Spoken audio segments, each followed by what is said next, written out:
Seja bem-vindo ao RN Amapá. Hoje nós vamos dar continuidade com a entrevista com a desembargadora Sueli Pini. E claro, hoje com o tema lockdown. Fique ligado e preste bastante atenção. Por quê? O que acontece aqui vira notícia.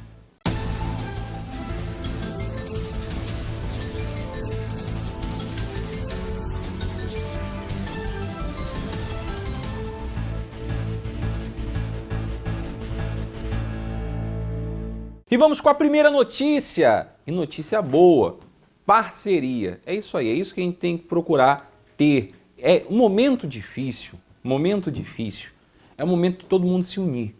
É o momento de trabalhar junto, em equipe. Não é olhar lado direito ou lado esquerdo, não é olhar, se aproveitar da situação. Então, vamos com essa notícia muito boa e novidade, notícia de parceria. Governo recebe 20 mil unidades de álcool em gel para reforçar no combate ao Covid-19. Isso aí é notícia. O governo do Amapá recebeu na última segunda-feira, dia 25, uma carga de 20 mil unidades de 400 ml de álcool em gel 70%. Item que se tornou indispensável para prevenir a Covid-19. A doação é fruto de uma parceria entre o Estado e a multinacional L'Oréal Brasil. Todo o insumo será encaminhado à aldeia indígena, ao Sistema Único de Saúde e pessoas em vulnerabilidade social. As doações foram articuladas pelo senador Rondolfo Rodrigues para o projeto Amapá Solidário. Foi prorrogada as inscrições para o Enem. Essa é uma ótima notícia, porém, até hoje. Então, você que tem interesse de fazer o Enem, aproveite a oportunidade e já se inscreva. Veja a notícia. O Ministério da Educação divulgou na sexta-feira, dia 22, a prorrogação do prazo de inscrição para estudantes que desejam realizar o Exame Nacional do Ensino Médio, Enem 2020. As inscrições que tinham como término às 23h59 do dia 22, agora segue aberta até às 23h59 do dia 27 de maio e pode ser realizado no site do INEP, da página do participante. Segundo dados do INEP, mais de 5 bilhões de candidatos já haviam realizado as inscrições para o exame, mas a medida de prorrogação foi tomada para atender às manifestações como forma de acesso ao maior número de jovens inscritos. No Amapá, mais de 10 mil alunos da rede estadual que estão em fase de conclusão do ensino médio podem se inscrever para participar das provas neste ano. O Enem é a principal ferramenta para ingressar em uma universidade pública ou privada. O INEP também vai realizar uma avaliação na página do participante, marcada para julho, com o intuito de consultar os estudantes de todo o Brasil inscritos para o exame, sobre as datas de aplicação de prova que também sofrerão alterações, mas não possui data definida. Estamos em período de lockdown e você sabe que existem muitos pensamentos diferentes, podemos dizer assim. Alguns pensam, fique em casa, o lockdown funciona. Outros não. A própria ciência mostra isso. Agora, hoje, no Contraponto, dando continuidade à entrevista com a desembargadora Sueli Pini, nós vamos estar falando um pouco mais sobre isso. Vamos lá. Gostaria de falar com a senhora a respeito do vídeo, o qual foi divulgado, da carta, o qual a senhora escreveu, e sobre tudo o que está acontecendo, questão de lockdown e isolamento social. Eu acho que era impossível você não me perguntar isso. Eu não vim aqui para essa entrevista, mas acho importante, já que você me perguntou, nós vamos falar sim, sem nenhum problema. Eu respondo até um procedimento no Conselho Nacional de Justiça, porque pessoas aqui, instituições aqui, que se incomodaram com o que eu falei, com o que eu escrevi, representaram contra nós no Conselho Nacional de Justiça, e eu estou respondendo lá. Nós temos uma Constituição Federal em vigência. Enquanto ela não for revogada, não for modificada, lá está que é livre a manifestação de pensamento e que é vedado o anonimato. Eu me expressei como cidadã e eu assinei embaixo, porque eu não sou uma covarde que faz uma coisa anônima. Eu não sou aquela que joga pedra e depois esconde a mão. Então, assim, todo mundo sabe, eu sou uma juíza muito simples. Eu estou há 30 anos no estado do Amapá. Então vamos lá. O que foi que aconteceu? Desde o começo, quando começou a história da epidemia, eu fiquei muito preocupada porque eu comecei a ver uma histeria. E assim, e foi vendo que essa histeria, muito parte dela, a imprensa, 24 horas na cabeça do cidadão. E eu vi pessoas extremamente inteligentes, pessoas saudáveis, que correram embaixo da cama, apavoradas, não é? Então, assim, pessoas que de repente, ela faz parte então de uma grande massa, acho que em torno de 90% da população, 80% da população entrou nessa histeria, e eu fiquei muito preocupada que essas pessoas poderiam ser manipuladas. Eu sou uma pessoa, eu falo assim, eu sou inteligente, eu sei perceber as coisas, eu sei ler as coisas por mim. Então, eu falo, vai ser muito difícil me manipular. Então, o que eu percebi? Eu percebi toda parece que uma orquestração disso tudo. E vi muito, na verdade, muitas medidas sendo feitas erradas, muita incompetência nisso tudo. A gente viu também muito aproveitamento político nisso tudo. E trazendo aqui para nossa aldeia, eu me senti como cidadã no dever de conversar com o governador sobre isso. Eu tentei ser recebida por ele durante 2 dias inteiros e não consegui. Com o prefeito, então, impossível. Aí o que eu pensei então? Pronto, eu não tenho Twitter, não tenho Facebook, eu não tenho Instagram, não uso nenhuma dessas redes sociais. A única rede social que a gente usa hoje, o aplicativo, é do WhatsApp, porque você não consegue mais fazer telefonia hoje. Eu não sei você, mas eu nunca consegui mais completar uma ligação telefônica. Ela cai no meio do caminho, interrompe, dá um delay, dá 1000 coisas. Você não consegue completar uma ligação telefônica. O mecanismo hoje voltou a ser, praticamente eu falo, por carta. Porque assim, você escreve, a única coisa é que a pessoa responde rapidamente para você. Então, no final das contas, a gente voltou ao velho método das cartas. Então, o que eu fiz? Como eu não consegui ser escutada, nem pelo governador, nem pelo prefeito, e eu queria pelo menos que eles me convencessem, então, como cidadã, que as medidas que estavam sendo tomadas tinham algum lastro mesmo efetivo da ciência. Porque não tem. Quem disse que lockdown, quem disse que confinamento é medida sanitária já comprovadamente científica que tem validade? Eu ouso dizer que tanto não tem, que a cidade inteirinha está contaminada. E as pessoas, então, se contaminaram dentro de casa. Então, algo errado com esses... E me perguntava por que não estavam fazendo o kit do coquetel de remédio, que é um remédio que de uso de 70 anos. O meu avô, o meu pai, a minha mãe, eu morei em Rondônia, onde tinha um mar de malária. Tomamos a cloroquina e nunca teve nenhum problema. Por que de repente nós não podíamos tomar então a cloroquina? Por que estava impossível? A gente não consegue nem ter acesso. Não se consegue. Nos postos de saúde não tem, nem nas farmácias direito tem. Então são essas indagações que a gente faz como cidadã. Eu só quero dizer que eles tinham que ter a humildade de saber que eles não tinham todas as respostas. E nos confinou dentro de casa. E fechou tudo. E nos tirou aquilo que é mais precioso. Eu não quero viver sem liberdade. Eu prefiro morrer de corona. Eu prefiro morrer asfixiada de ar do que eu morrer sem liberdade. Do que eu viver sem liberdade. Então, porque para mim a liberdade é o bem mais supremo, mais relevante. E aí nos foi tirado a liberdade, nos foi tirado boa parte do nosso direito de propriedade. Hoje você tem um carro, você não pode sair com ele. Você tem um comércio, você não pode abrir ele. Então foi sonegado o teu direito de liberdade, de propriedade. Que é grave isso. As igrejas foram fechadas. Eu tive que fazer uma carta ao bispo, porque eu falei o seguinte, eu ia para as portas das igrejas, as igrejas todas fechadas. Porque ainda disseram que tinha ainda uma lateral para entrar. Nem lateral não tem. Eu ainda perguntei para o bispo, mas nós vamos entrar pelas esgueiras? Como se estivesse cometendo um crime pela lateral da igreja? O que fizeram com as nossas crianças? Porque as crianças nem podem entrar no mercado. As nossas crianças estão confinadas dentro de casa. Marcos, a minha casa é grande. Tem um pátio, tem um quintal. Mas a maioria das pessoas não tem. Eu conheço uma senhora, dona Tereza. Há 15 dias atrás, Tereza faleceu. Ela estava 50 e poucos dias confinada. Do que ela morreu, a dona Tereza? Um anjo de bondade. Ela morreu de confinamento.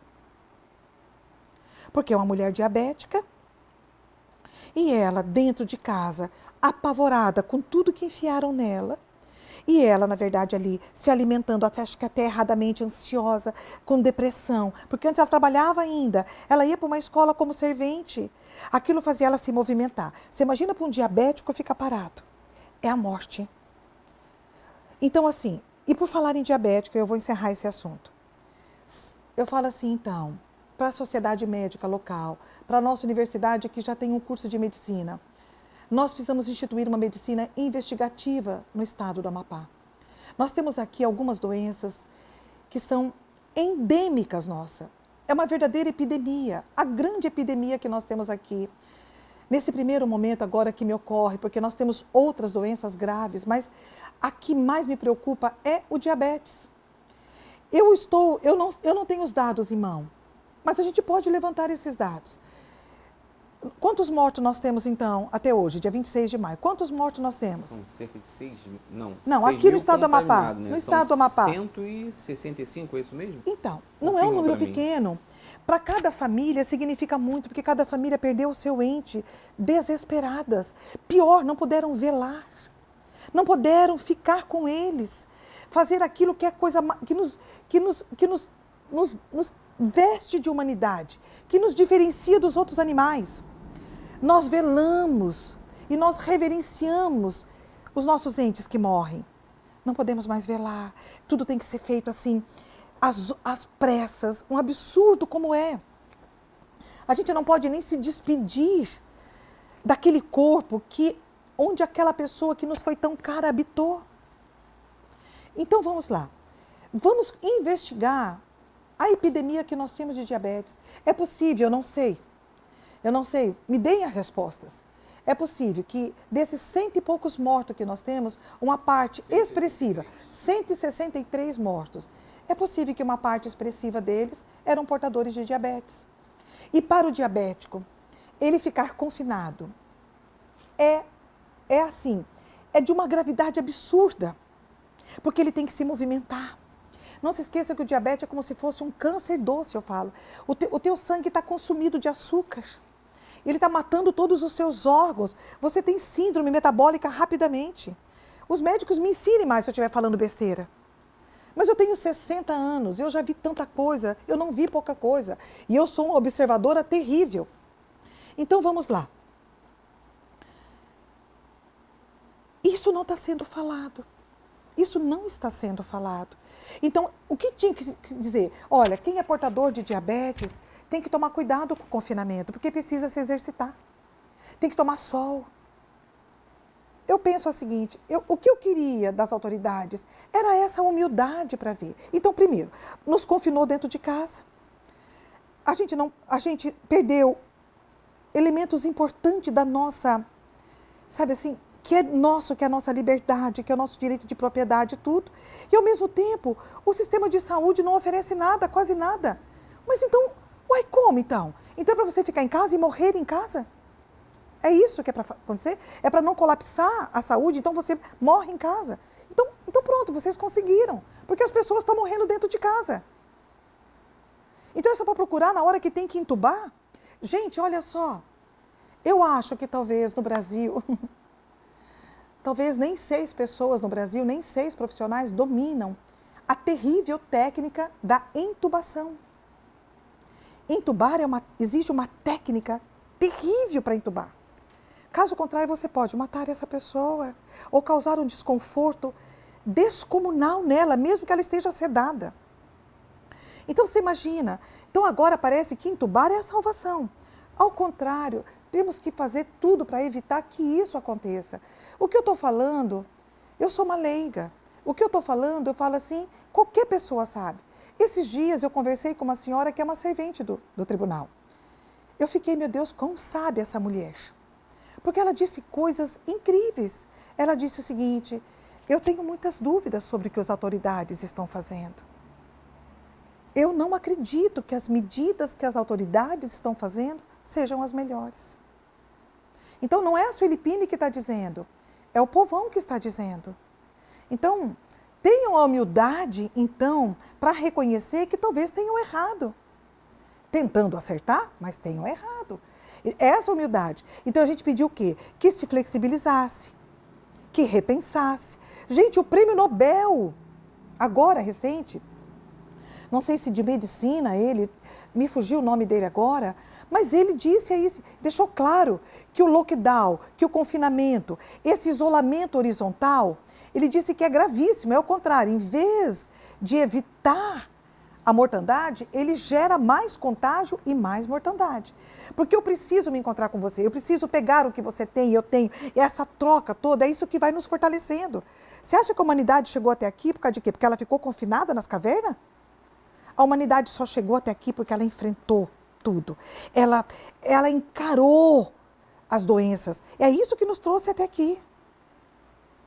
Então, assim, é muito sério tudo isso. A gente precisa falar sobre isso. E eu estou falando, então, aqui agora como uma cidadã.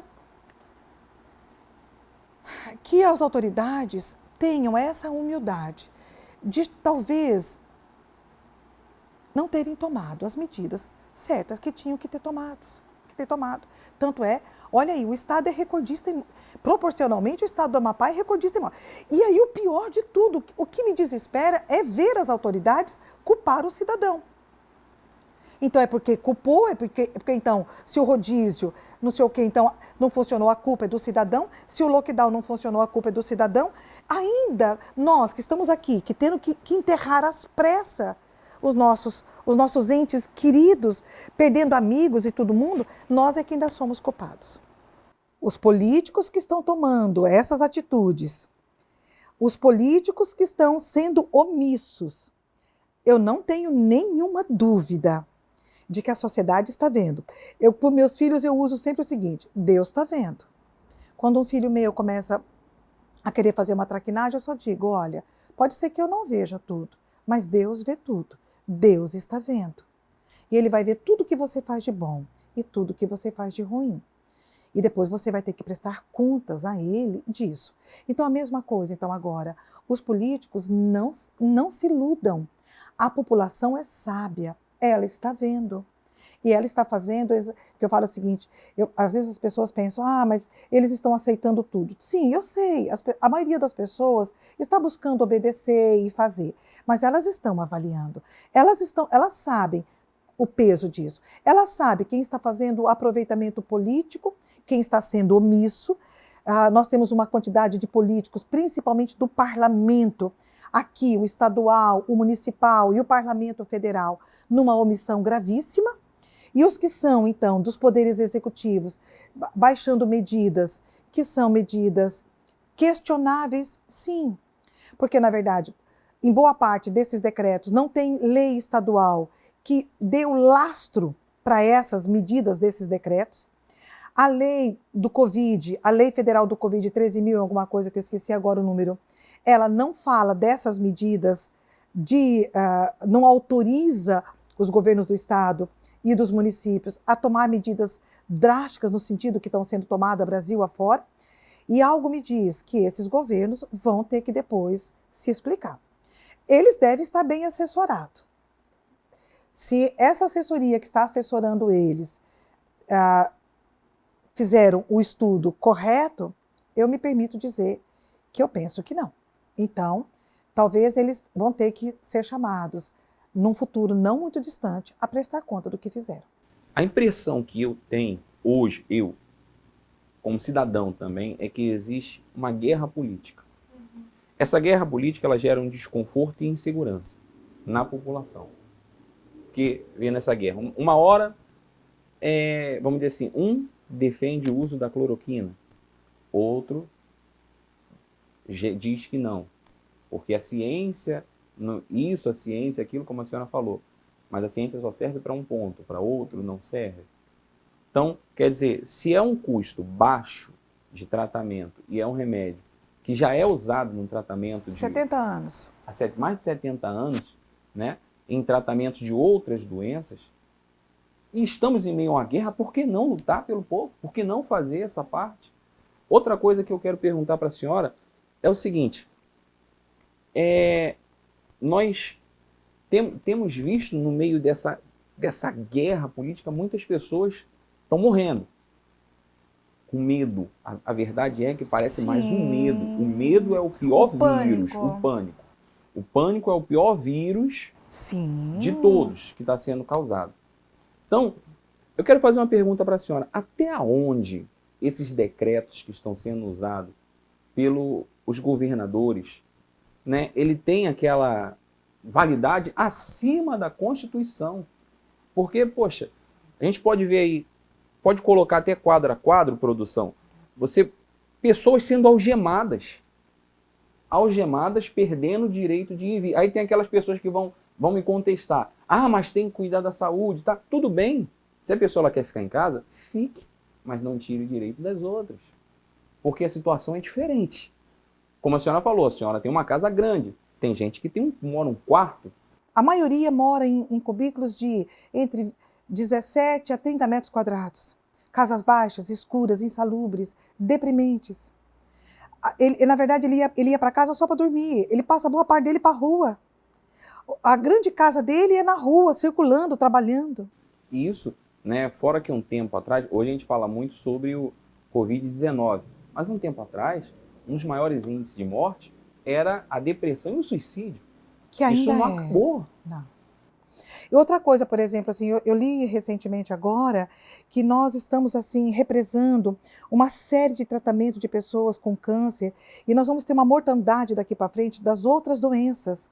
Porque, na verdade, parece que tudo ficou suspenso. Parece, então, que as pessoas não estão adoecendo das outras coisas. E as pessoas estão adoecendo, normalmente, de uma montanha de outras coisas.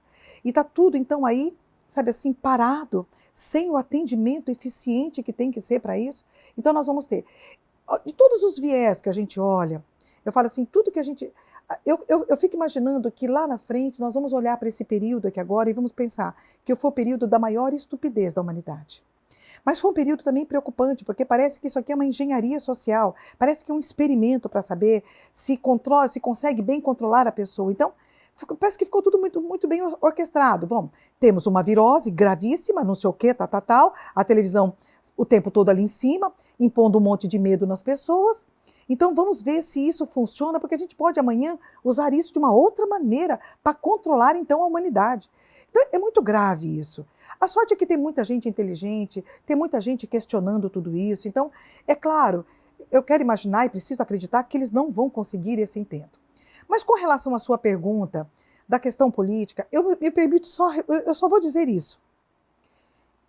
Os políticos que estão tomando essas atitudes, os políticos que estão sendo omissos, eu não tenho nenhuma dúvida de que a sociedade está vendo.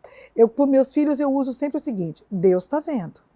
Quando um filho meu começa a querer fazer uma traquinagem, eu só digo, olha, pode ser que eu não veja tudo, mas Deus vê tudo. Deus está vendo. E Ele vai ver tudo que você faz de bom e tudo que você faz de ruim. E depois você vai ter que prestar contas a Ele disso. Então, a mesma coisa, então, agora, os políticos não se iludam. A população é sábia, ela está vendo. E ela está fazendo, que eu falo o seguinte, às vezes as pessoas pensam, mas eles estão aceitando tudo. Sim, eu sei, a maioria das pessoas está buscando obedecer e fazer, mas elas estão avaliando, elas sabem o peso disso, elas sabem quem está fazendo o aproveitamento político, quem está sendo omisso. Nós temos uma quantidade de políticos, principalmente do parlamento, aqui o estadual, o municipal e o parlamento federal, numa omissão gravíssima. E os que são, então, dos poderes executivos, baixando medidas que são medidas questionáveis, sim. Porque, na verdade, em boa parte desses decretos não tem lei estadual que dê o lastro para essas medidas desses decretos. A lei do Covid, a lei federal do Covid, 13.000, alguma coisa que eu esqueci agora o número, ela não fala dessas medidas, não autoriza os governos do estado e dos municípios a tomar medidas drásticas no sentido que estão sendo tomadas Brasil afora, e algo me diz que esses governos vão ter que depois se explicar. Eles devem estar bem assessorados. Se essa assessoria que está assessorando eles fizeram o estudo correto, eu me permito dizer que eu penso que não. Então, talvez eles vão ter que ser chamados num futuro não muito distante, a prestar conta do que fizeram. É como diz o ditado, né? Uma hora a conta chega, né? Sim, Uma hora. chega. Porque assim, a gente viu que coisas muito graves aconteceram Brasil afora.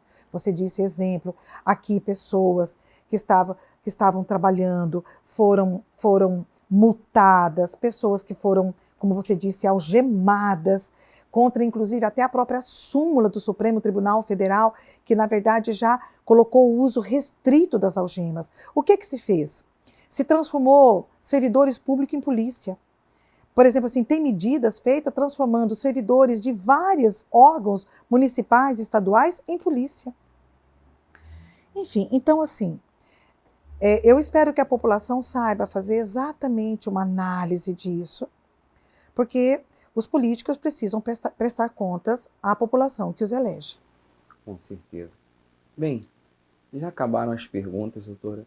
Eu queria agora pedir à senhora, né, como a senhora falou, a senhora tentou chegar ao governador, tentou chegar ao prefeito, mas se não deu para poder chegar até eles, né, ao gabinete, então a senhora tem agora livre acesso, através das nossas câmeras, para poder falar diretamente e com o povo também, com a Marcos, população. a nossa, eu acho assim, acho que nós tínhamos que falar, acho que já foi falado até demais. Eu estou me sentindo igualzinho o padre Vieira, num dos sermão da 60ª, quando ele diz o seguinte, talvez, já que os homens não querem nos escutar, melhor falar aos peixes, não é assim? Então, assim, mas eu vou continuar torcendo, eu vou continuar desejando que as autoridades brasileiras, Brasil afora, e as autoridades locais aqui do nosso estado, Amapá, onde eu habito há 30 anos, que essas autoridades tenham a humildade, o discernimento de reavaliarem as medidas que tomaram, extremamente restritivas, o impacto econômico e no trabalho das pessoas. Senhor governador, nesse final de semana eu moro numa casa, numa rua que circula muita gente. Não moro como o senhor, que o senhor mora, né, na Lagoa, lá numa casona com muros muito altos, isolado, é difícil a população chegar. Eu moro numa casa onde a população chega muito fácil. Então, esse final de semana, 4 pessoas chegaram na porta, no meu portão, para pedir ajuda, porque elas já não têm nada para comer em casa. Elas não têm dinheiro para se transportar, elas não têm dinheiro para comprar um botijão de gás. Então, assim, a situação é grave, porque essas pessoas, a maioria delas viviam de trabalhos informais. E nós precisamos retomar isso, porque eu falei, não consigo imaginar como é que a gente pode equilibrar saúde sem trabalho. Governador, para o japonês, a cultura japonesa, o trabalho está mais importante que a própria família, que a própria vida. Porque eu não posso ter família e nem vida se eu não tiver trabalho. Então, assim, mas para a nossa cultura, para o nosso sistema jurídico, saúde e trabalho estão juntos. Nenhum pode estar acima do outro. Então, as pessoas precisam voltar a trabalhar. Elas precisam a vida delas de volta. Porque aí elas já estão adoecendo de outras coisas. Não será mais do vírus corona. Elas vão adoecer de outras coisas muito mais sérias que vão colapsar mais ainda o nosso precário sistema de saúde. Que Vossa Excelência, que o prefeito dos municípios do estado do Amapá, da capital e de todos os municípios, reavaliem e repensem as medidas restritivas e de impedimento do trabalho das pessoas, da grande maioria das pessoas, porque elas precisam sobreviver. Nós, servidores públicos, estamos aqui, como se estivesse aqui em cima do telhado de um lugar que foi alagado. Mas mesmo os servidores públicos, eu digo, vai chegar uma hora que essa água vai subir no telhado também. Não pense que é porque o nosso salário caiu agora em folha de pagamento mais uma vez, que nós estamos a salvo. Pelo contrário, para que a gente pudesse ter recebido o que nós recebemos, muitas pessoas estão sem o que comer dentro de casa. Chegamos aos instantes finais do RN Amapá e olha, eu quero dizer para você uma coisa, meu amigo, esse momento difícil vai passar. Nós estamos aqui para poder te manter informado, com verdade, com compromisso. Amanhã, nesse mesmo horário, o RN Amapá vai estar aqui para passar notícias do dia, notícias do estado. Fique agora com o pastor Jadson Pereira, um grande amigo nosso, para poder fazer uma prece toda especial pelo nosso estado. Aquele abraço!